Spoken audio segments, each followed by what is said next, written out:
혹시 에테르라고 하는 단어를 들어보셨나요? 들어보셨나요? 에테르가 뭐냐면 중세시대 때는 햇빛이 어떻게 지구까지 오는가에 대한 궁금함이 있었어요.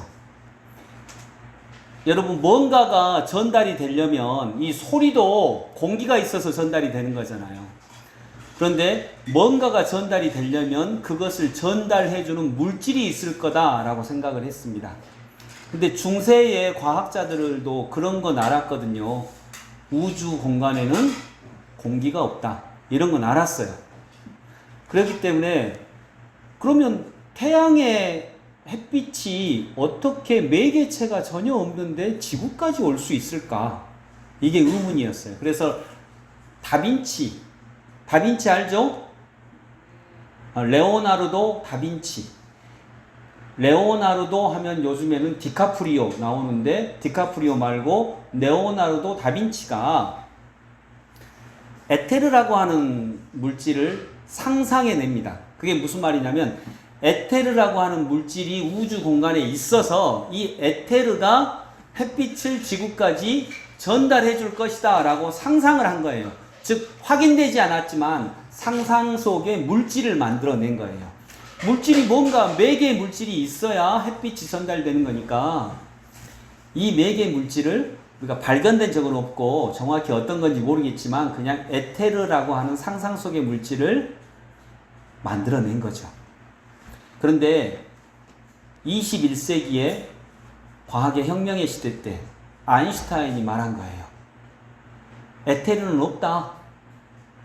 그러면 사람들이 물어보죠. 햇빛이 어떻게 전달되는데? 뭐라고 했을까요? 에테르가 없으면 햇빛은 어떻게 전달되는데?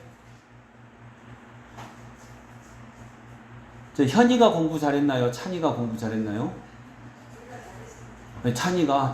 그럼 아인슈타인이 뭐라 그랬지? 에테르는 없다. 그러면 햇빛은 어떻게 전달돼? 아무 말이나 해봐. 아인슈타인이 이렇게 말했대요. 그냥 온다.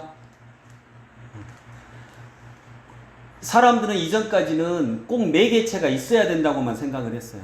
햇빛을 전달해주는 그 무언가가 있어야 된다. 그런데 아니다. 햇빛은 그냥 온다. 그냥 온다. 이게 패러다임의 전환이었어요. 아, 뭐가 없어도 그냥 오는구나. 이렇게 세상은 변해가고 있어요. 패러다임이 바꿔가고 있어요.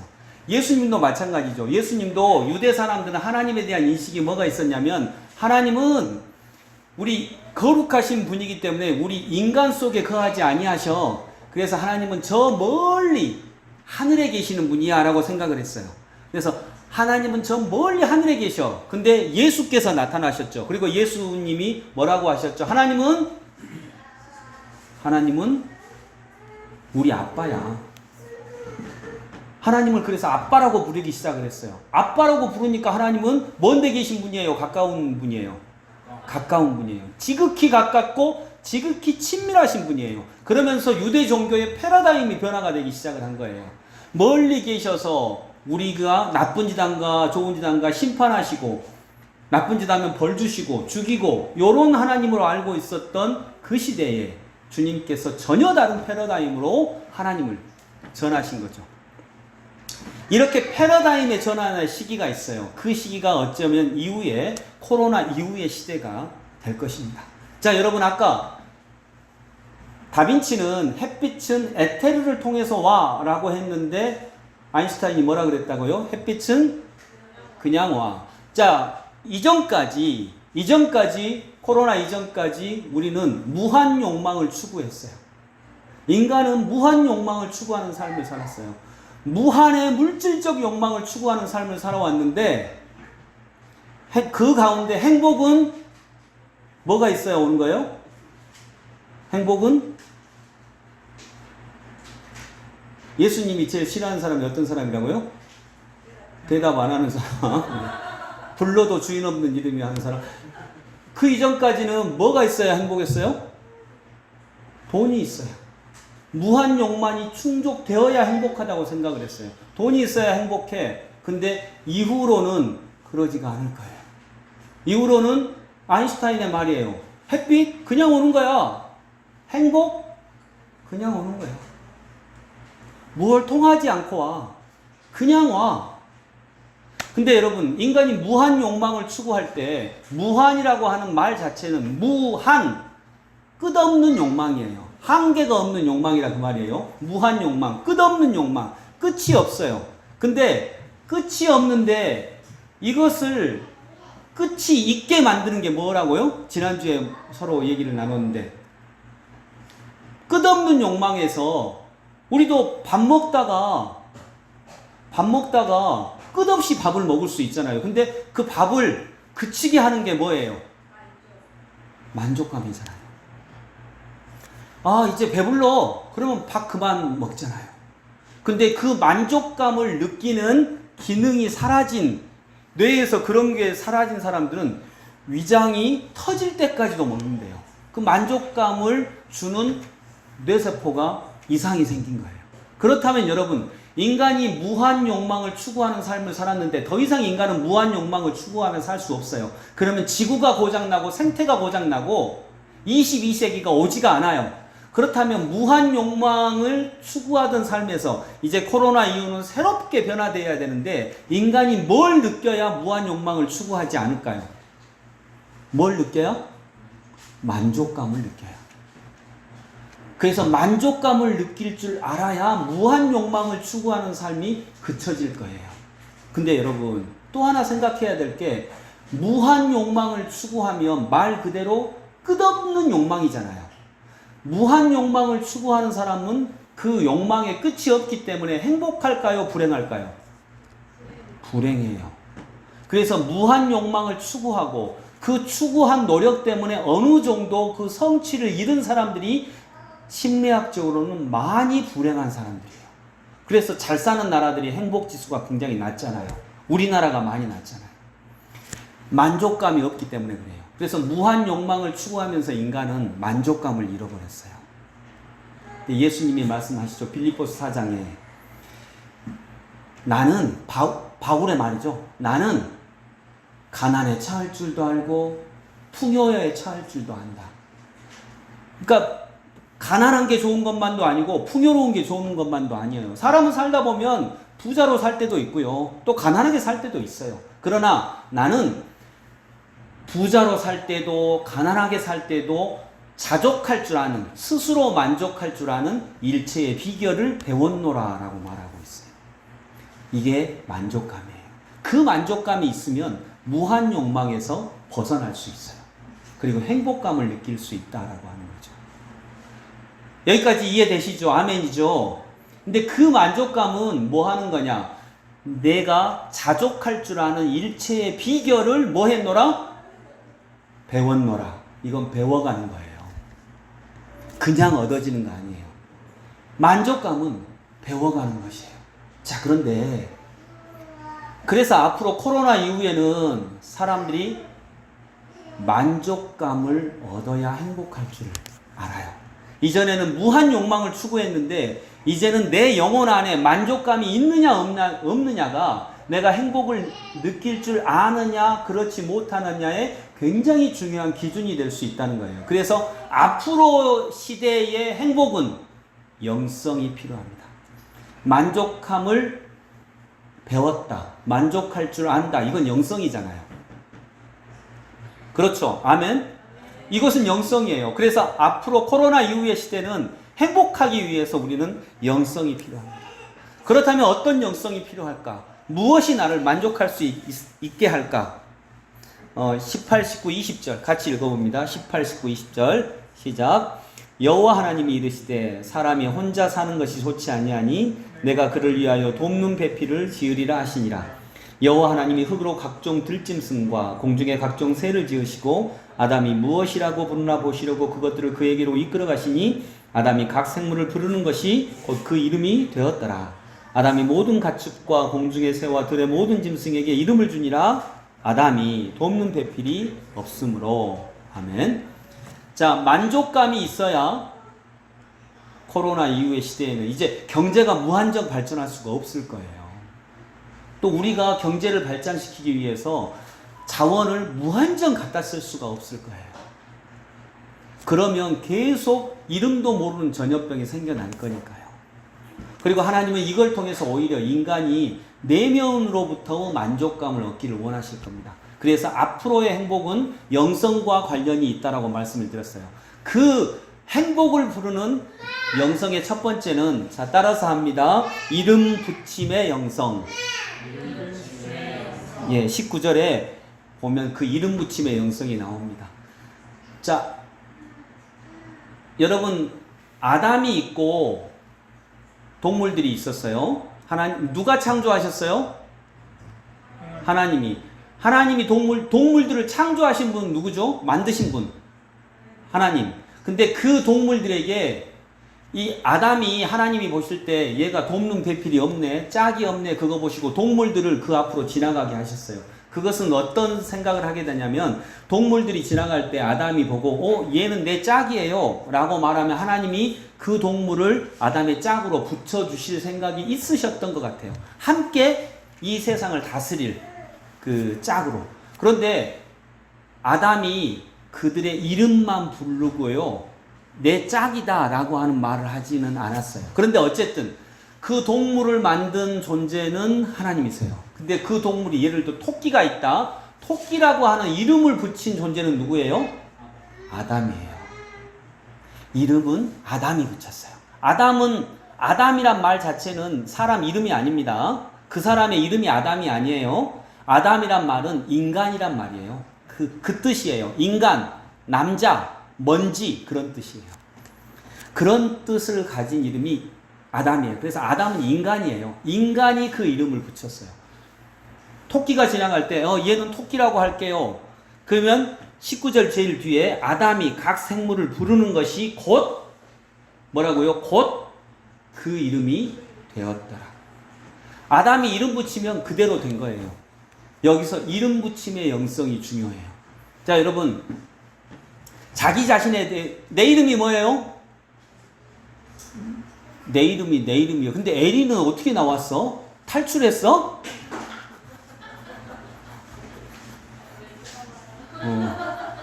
에리는 어떻게 나왔지? 그렇구나. 자, 에리라고 하는 이름은 그냥 중성적 이름이에요. 무슨 말이냐면, 에리라고 하는 이름은 좋은 이름, 나쁜 이름, 그거 아니에요. 그냥 이름이에요. 근데 자기 자신에게 대해서 이름 붙인 게 있어요. 나는 지지리도 못난 놈이야. 나는 하는 일마다 안 돼. 나는 지지리도 복도 없어. 라고 하는 이름을 자기에게 붙여요. 그러면 이름 붙인 그대로 되니라. 이름 붙인 그대로 돼요. 우리는 창조할 수는 없어요. 그러나 이름 붙임으로 하나님과 함께 이 세상을 사역해 나갈 수 있다는 거죠. 제가 고등학교 때 여러 번 얘기했지만 우리 친구는 자기 집에다가 그런 아름다운 이름을 붙였어요. 이놈의 집구석이라고 하는 아름다운 이름을 붙여서 자기 집을 볼 때마다 항상 이놈의 집구석 하니까 항상 집을 나가. 왜 나갈까요? 좁잖아요. 구석은 좁잖아. 방 구석이니까, 이놈의 집 구석이니까, 좁으니까, 아무리 집이 넓어도 자기 생각에는 좁아. 그래서 자꾸 나가는 거예요. 우리 집사님, 어떤 집사님 자기 남편을 핸드폰 보내다 이렇게 이름 적어 놓잖아요. 근데 남편이라고 안 해놓고, 남편 이름도 안 적어 놓고, 뭐라고 그랬대? 시아빠, 이렇게 적어 놓은 것 같아요. 하도 잔소리 한다고. 근데 그래서 뭔 남편 이름을 그렇게 적어 놓으세요 했더니, 그래도 목사님 저는 나은 거예요. 내 친구는 자기 남편 이름 걷다가 그렇게 적어 놨대요. 잘못된 만남. 남편이 전화하면 딱 거기 떠요. 잘못된 만남이 전화했습니다. 그렇게 이름 붙이면 그렇게 돼요. 하나님의 말씀이에요. 이름 붙인 그대로 된다. 그래서 우리가 이름은 다르게 붙일 수 있으면 좋을 것 같아요. 그때 우리 교회 한 집사님이 자기 남편한테 전화 오면 그냥 남편이라고 했는데, 이러면 이건 무미건조한 이름이고, 남편한테 여러 번 전화 오는데 내가 이왕이면 정말 좋은 이름을 붙여줘야 되겠다. 그래서 하나님의 선물 뭐 우리 남편 뭐 이런 식으로 이렇게 바꿨대요. 그래서 남편이 전화할 때마다 그렇게 한번 이름을 보게 되는 거죠. 하나님의 선물, 우리 남편, 내 남편 이런 식으로 이름 붙인 그대로 되는 거죠. 여러분, 이것이 앞으로 코로나 이후에 행복을 이루는 첫 번째 영성입니다. 앞으로의 행복은 만족감이 중요하니까 그 만족감을 이루는 영성이 중요한데 그 첫 번째 영성이 이름 붙임의 영성이에요. 여러분은 유상선 목사한테 뭔 이름 붙이세요? 저 인간. 뭐 그럴 수도 있고. 아, 좀 안 바뀌어? 노영준 전사님 좋더만. 안 바꿔? 뭐 이렇게 하면은 자, 다시 한번 이름 붙인 그대로 되니라. 정말 그대로 돼요. 왜냐하면 그런 기운을 나도 다 느끼거든요. 여러분들이 주변에도 다 느끼거든요. 그래서 여러분, 이름을 붙이세요. 좋은 이름을 붙이세요. 아름다운 이름을 붙이세요. 그러면 이름 붙인 그대로 됩니다. 그리고 정말 만족감을 얻는 첫걸음이 될 것입니다. 여러분, 사람을 볼 때 사람은 절대 완벽하지 않습니다. 자기 남편 완벽한가요? 자기 아내 완벽한가요? 그렇죠. 우리 여름이가 말했듯이 절대 완벽하지 않아요. 세상에 그런 사람은 없어요. 그래서 저는 사람을 볼 때 80점이면 100점이라고 봅니다. 그래서 80점이면 100점이에요. 진짜 100점이에요. 우리 집사람은 81점. 근데 80점이면 100점인데, 여러분 80점이면 그 사람한테 허점이 있어요, 없어요? 있죠. 100점. 근데 어떤 사람은 나머지 그 20점 채우라고 요구해요. 그건 너무 고통스러운 일이에요. 그런데 그 사람이 이제 그랬을 때 두 가지 반응을 할 수 있습니다. 야, 뭔 사람이 그래? 사람이 어떻게 그럴 수가 있어? 라고 할 수도 있고요. 또 사람이 다 그렇지 뭐. 나도 그 상황 되면 나는 안 그런가? 두 가지가 둘 중에 어떤 게 맞아요?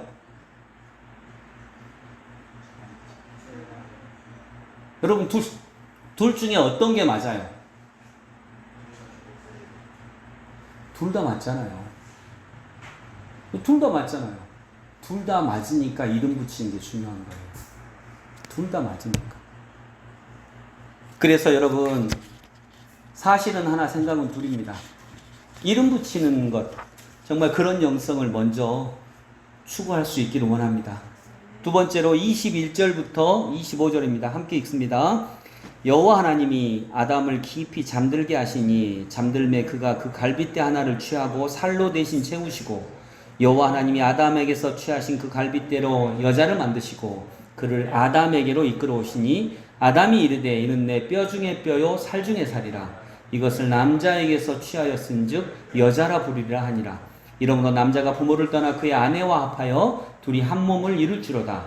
아담과 그의 아내 두 사람이 벌거벗었으나 부끄러워하지 아니하니라. 아멘. 자, 만족감을 줄 수 있는 두 번째 영성. 만족감에는 영성이 필요한데 그 첫 번째가 이름 붙이는 영성이었다면 두 번째 영성은 여러분 작은 것에 만족할 줄 아는 영성이에요.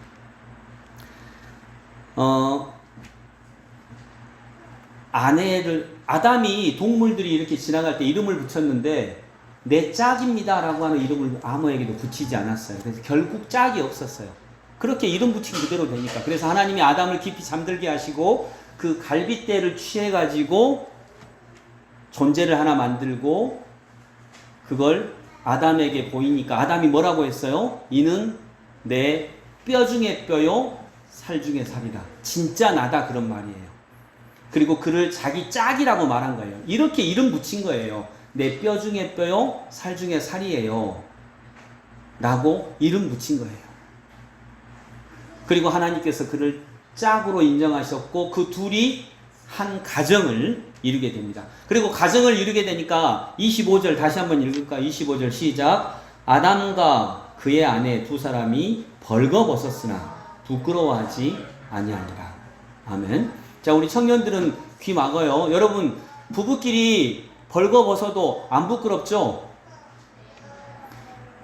귀 막으라 그래도 절대 안 막고, 네. 벗어도 안 부끄러워요. 아멘. 근데 이건 꼭 옷을 벗는다는 얘기는 아니에요. 사람은 벗으면 상처도 나와요. 흉터도 보이고요. 또 어떤 분은 몸매가 장난이 아닌 몸매도 나오지만 장난인 몸매도 나와요. 그런 몸매도 나와요. 근데 그런 부족함, 그런 부끄러움, 이런 게 다 나와도 부끄러워해 주지 않는 거예요. 내가 어떤 남편이 망해서 부도 나서 집으로 들어갔어요. 그러니까 친구 관계도 끊어져요. 다 안 만나줘요. 그런데 집에 가면 아이들이 우리 아빠야, 아빠 수고하셨어요, 아빠 있었어요, 맞이해 주는 것이 가정이에요. 내가 벌거벗어도 세상에서 완전히 벌거벗겨져서 내 흠, 내 부끄러움, 내 연약함, 내 죄악 다 드러나도 부끄러워해 주지 않는 곳이 가정이에요. 그런 가정 안에서만 사람은 살아날 수가 있어요. 저도 어떤 책에서 읽은 건데, 아빠가 청소부 아빠예요. 근데 중학교 2학년짜리 중학교 2학년짜리 아들이 아빠가 저기서 청소차를 끌고 가는데 친구들 다 데리고 와서 야, 인사해. 우리 아빠야. 라고 전혀 부끄러워하지 않고 우리 아빠야. 라고 자기 친구들한테 아빠를 자랑스럽게 소개를 해주니까 아빠가 친구들 앞에서 부끄러웠고 자기가 부끄러웠지 아들이 부끄러워하지 않는 거 보고 너무나 행복했다라고 하는 책을 읽었거든요. 여러분 사회적으로 청소부 아빠라고 하면 부끄러워하죠. 지나가도 모른 척하죠. 아마 아빠는 야, 아빠 지나가면 너 모른 척해? 아마 이랬을 수도 있을 거예요. 근데 아들이 부끄러워하지 않아주니까 아버지가 행복하고 기쁘고 만족함을 느낄 수 있는 거죠. 가정은 그런 것이거든요. 그래서 오늘 본문에 부모를 떠나 그의 아내와 합하여 둘이 한 몸을 이룰지로다. 이게 가정이에요. 이게 작은 것이에요. 그래서 앞으로의 영성은 물질을 추구해서 이 물질을 무한 욕망으로 성취했을 때 얻는 게 아니라 이런 작은 자리에서 작은 행복을 통해서 우리는 만족감을 얻게 될 것입니다. 그리고 작은 것이기 때문에 영성이 필요할 것입니다. 여러분, 발가벗어도 제가 집에 가면 무슨 옷 입고 있을까요? 제가 오늘 집에 딱 도착하면 딱 양복 딱 입고 있을까요? 제일 먼저 옷을 벗어요. 그리고 어떤 옷으로 갈아입어요? 제일 편한 옷으로 갈아입습니다. 그게 가정이니까요. 제일 편한 옷으로 갈아입어도 부끄러워하지 않고 뭐라고 하지 않고 그저 안아주고 품어주고 그것이 가정이에요. 여러분, 그런 가정을 하우스라고 부르나요? 홈이라고 부르나요? 홈이라고 하죠. 하우스는 뭐예요? 집. 홈은 가정. 하우스는 동물도 지어요. 사람도 짓지만 동물도 지어요. 그러나 홈은 사람만 만들어요. 그리고 그 홈이 벌거벗어도 부끄러워하지 않게 되면 그 홈은 결국 최종적으로 무엇이 되냐? 홀리가 됩니다. 홀리너스. 그래서 하우스에서 홈으로, 홈에서 홀리너스로 가는 것이 거룩이며 영성입니다. 여러분, 그래서 홈은 가장 편안한 곳을 입는 것이에요. 내가 실패하고 내가 죄짓고 내가 부끄러운 모습으로 들어가도 맞아주고 사랑해주고 안아주는 것이 가정이에요. 그때 가정은 가정을 넘어서 홀리너스가 되는 것이죠. 홈에서 자란 사람은 홀리너스의 단계로 넘어갑니다. 정말 믿는 사람들은 홈에서 한 걸음 더 나아가야 합니다. 그것이 홀리예요. 옷만 벗어서 부끄러운 것이 아니라 내가 가지고 있는 두려움, 수치심, 죄책감 다 드러나도 부끄러워해주지 않는 것, 그리고 나를 의롭다 여겨주는 것, 이것이 지성소입니다. 그래서 여러분, 신학에서 여겨준다는 말은 굉장히 중요한 말이에요. 내가 하나님 앞에 죄인인 채로 그대로 나아가요. 나는 여전히 죄인이에요. 근데 주님이 죄인으로 여겨주지 않는 거예요. 이게 사랑이에요. 그래서 여러분, 인간은 부족합니다. 인간은 완벽한 사람 없습니다. 절대 없습니다. 그런데 놀랍게도 이 인간이 부족하고 완벽하지 않기 때문에 나오는 게 사랑이에요. 인간이 부족하고 완벽하지 않기 때문에 나오는 게 저주고 미움이기도 하지만 인간이 완벽하지 않고 부족하기 때문에 나오는 게 또한 사랑이에요. 그래서 인간은 그만큼의 영성 차이가 있느냐에 따라서 그만큼의 차이가 있는 거예요. 부족함을 저주로 만들 수도 있고 부족함을 사랑으로 바꿔낼 수도 있는 것입니다. 여러분, 가정에서 한 사람이 예를 들어 아이가 거짓말을 했다고 봐요. 아이가 거짓말을 했어요. 그러면 거짓말을 한 아이나 거짓말을 했다고 길길이 화를 내는 부모나 도덕적 수준에서는 엄청난 차이예요. 한 명은 심판관이고 한 명은 죄인이에요. 그러나 영성적 차원에서는 둘 다 똑같습니다. 왜 똑같을까? 영성의 문제는 악인이나 정죄하는 사람이나 똑같아요. 근데 고통은 여러분 영성의 문제예요. 잘 들으세요. 고통은 영성의 문제예요. 그래서 고통은 영성의 문제이기 때문에 거짓말하는 사람이나 거짓말을 했다고 분노하는 사람이나 둘 다 똑같이 고통스러워요. 영성의 수준은 똑같기 때문에 그래요. 그래서 여러분, 둘 다 홀리를 경험하지 못한 거예요. 다 은혜를 받지 못한 거예요. 영성은 착한 사람이 되는 게 아닙니다. 영성은 큰 사람이 되는 거예요. 이것이 거룩이에요. 이게 하나님입니다. 그래서 도덕의 수준에서는 엄청난 차이입니다. 그러나 영성의 수준에서는 차이가 없습니다. 도덕의 수준에서는 얘는 나쁜 놈이야, 얘 때문에 내가 고통당해 라고 하는 말이 맞는 말이에요. 이건 맞는 말입니다. 어느 수준에서는 맞는 말인데 영성의 수준으로 가면 이게 맞는 말이 아닌 거예요. 그렇습니다, 여러분. 그래서 실제로 고통을 겪는 사람은 거짓말한 사람이 고통 겪어야 할 거 아니에요. 매 맞고 그러면서. 그런데 거짓말했다고 물론 분노할 때도 있죠. 분노해야 되죠. 결정하고. 그런데 그냥 자기도 모르게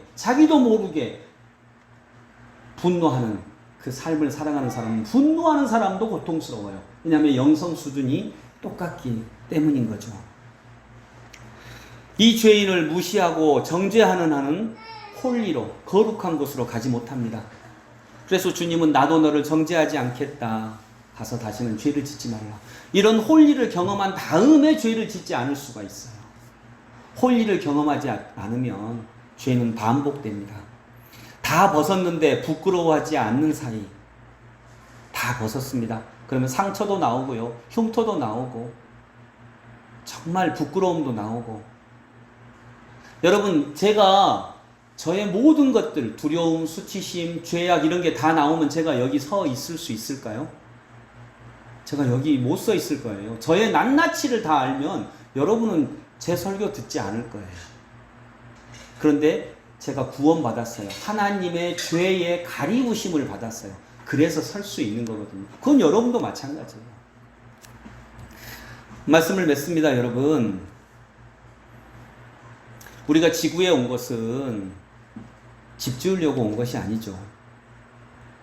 하우스도 홈도 결국엔 다 수단이에요. 궁극적으로 홀리너스로 나아가기 위한 수단이에요. 거룩함으로. 아, 이것이 사랑이구나. 내가 무슨 잘못을 해도 용납해 주시는 분이 있구나. 다시 시작하게 하시는 분이 있구나. 그런 사랑을 나도 한번 만나봐야 되겠구나. 주님은 다 받아주십니다. 세리든 창녀든 죄인이든 다 받아주십니다. 받아주실 뿐만 아니라 놀랍게도 그들을 제자로 받아주시고 그들을 통해서 사랑을 세상에 말하게 하십니다. 이게 주님의 놀라운 일입니다. 여러분, 이제 코로나 이후에는 인간이 무한 욕망을 추구할 수 없을 것입니다. 이제는 끝이 있을 것입니다. 그 끝이 뭐라고요? 그 끝이 만족감이에요. 우리는 만족하면 그만하거든요. 근데 그 만족감을 우리는 배워본 적이 없어요. 무한 욕망을 추구해야 능력 있는 사람이라고 평가받았으니까 그 만족감을 배워본 적이 없어요.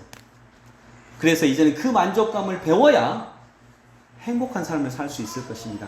그래서 영성이 필요합니다. 만족감은 영성이 필요합니다.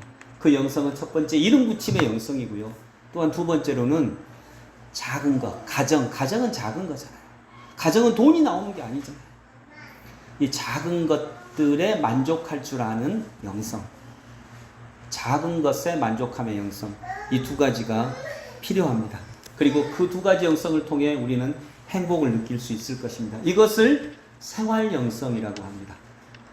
그래서 우리 슬기교회가 생활 영성의 중심이라고 하는 테마를 잡았는데, 이 생활 영성의 중심으로서 이 코로나 이후에 무한 욕망 추구가 어쩌면 이제 좀 문제가 생기는 이런 곳에서 정말 진실한 행복을 추구할 줄 알고 이름 붙임의 영성, 작은 자리의 영성으로 아름다운 영성을 추구하는 하나님의 백성들 다 되시기를 소망합니다. 기도하겠습니다.